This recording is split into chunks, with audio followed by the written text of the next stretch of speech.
हरे कृष्णा। श्रीमद् भगवद गीता अध्याय 2 श्लोक नंबर 49। श्रीमद् भगवद गीता की जय।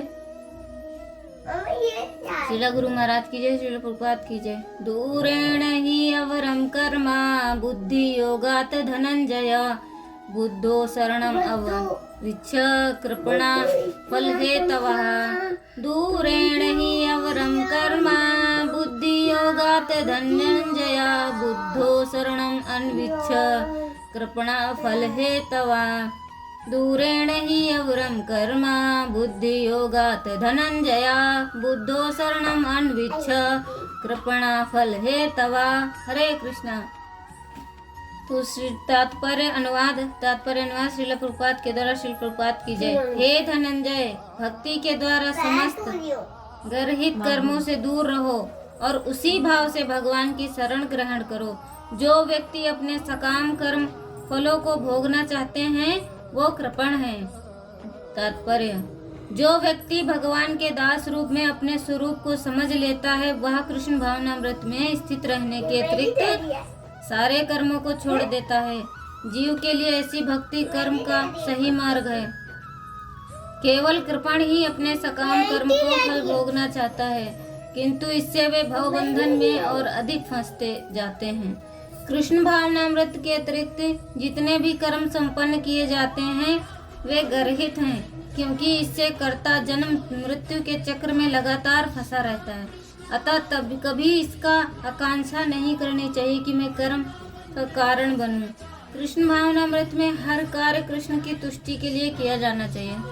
जब हम कृष्ण भावना भावित हो जाते हैं, कृष्ण के प्रति सरेंडर कर देते हैं, तो हर कार्य कृष्ण के लिए ही करने चाहिए, ना कि हम ये सोचे कि ये कार्य करने से ये देवता प्रसन्न होंगे और मुझे फल देंगे तो मुझे बहुत आनंद मिलेगा। ऐसा नहीं सोचना चाहिए।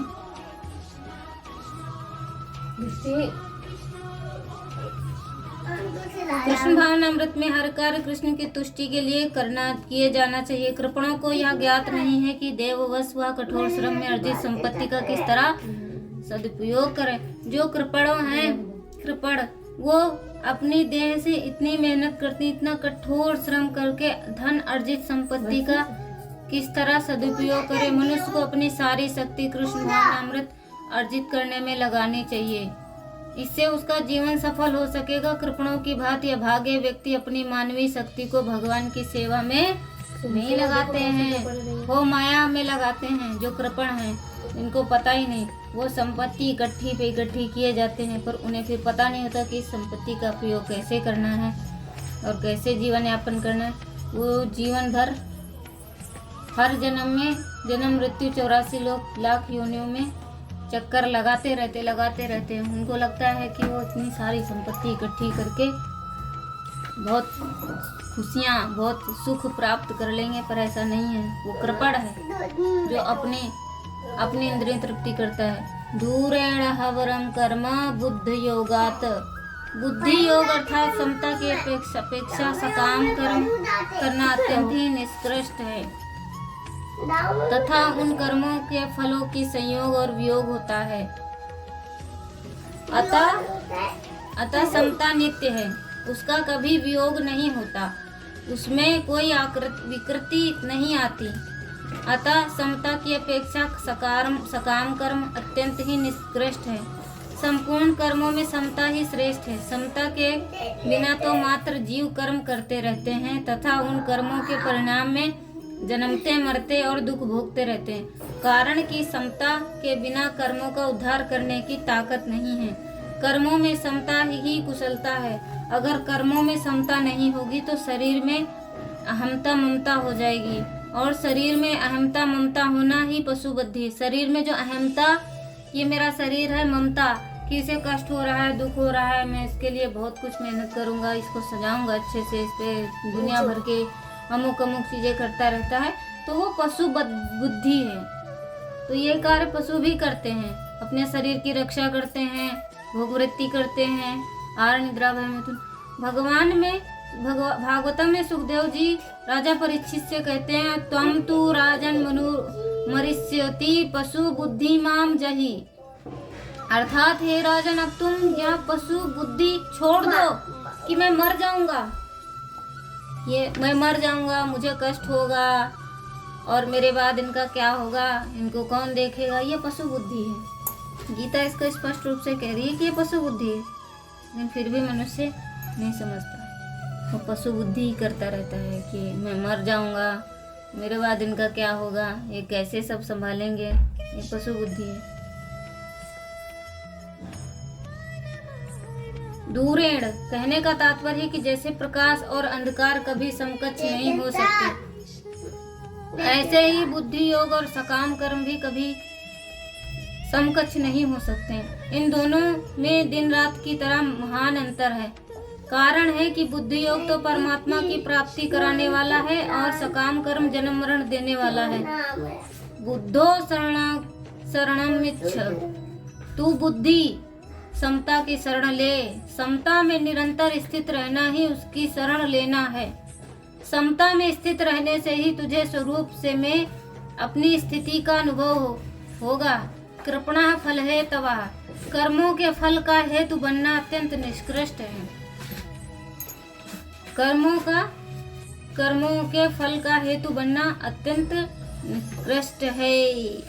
कर्म फल, कर्म सामग्री और शरीरादि कारणों के साथ अपना संबंध जोड़ लेना ही कर्म फल का हेतु बनना है। अतः भगवान ने 47वें श्लोक में माँ कर्म फल हेतु भूरः कहकर कर्मों के फल का हेतु बनने में निषेध किया। तो किसी का हेतु नहीं बनना है, कर्म फल का हेतु नहीं बनना है। भगवान इसके लिए निषेध करते हैं, अर्थात रोकते हैं, मना करते हैं। कर्म और कर्म फल का विभाग अलग है तथा इन दोनों से रहित जो नित्य तत्व है उसका विभाग अलग है। वह नित्य तत्व अनित्य कर्म फल के आश्रित हो जाए, इसके समान निष्कृष्टता और क्या होगी। परिशिष्ट भाव योग की अपेक्षा कर्म दूर से ही निकृष्ट अर्थात कल्याणकारक नहीं है। जैसे पर्वत से अणु बहुत दूर है, अर्थात अणु को पर्वत के पास रखकर दोनों की तुलना नहीं की जा सकती, ऐसे ही योग से बहुत कर्म दूर है। योग और कर्म की तुलना नहीं की जा सकती। कर्म में योग की कुशलता, योग कर्मसु कौशलम,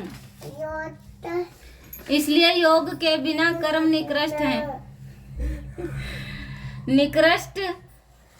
निरर्थक हैं और बाधक हैं। बोलो बाधक हैं।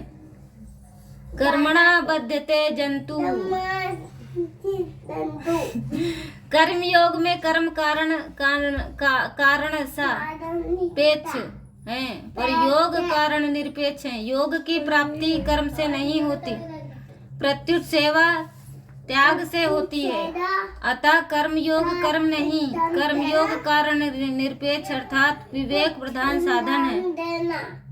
अगर सेवा त्याग की प्रधानता ना हो, कर्म ना होगा, कर्म योगा ही नहीं, समता तो परम तत्व की प्राप्ति कराने वाली, पर सकाम कर्म जन्म मरण देने वाला है। इसीलिए साधक को समता का ही आश्रय लेना चाहिए, समता में ही स्थित रहना चाहिए। समता में स्थित होने से वह दीन नहीं रहेगा।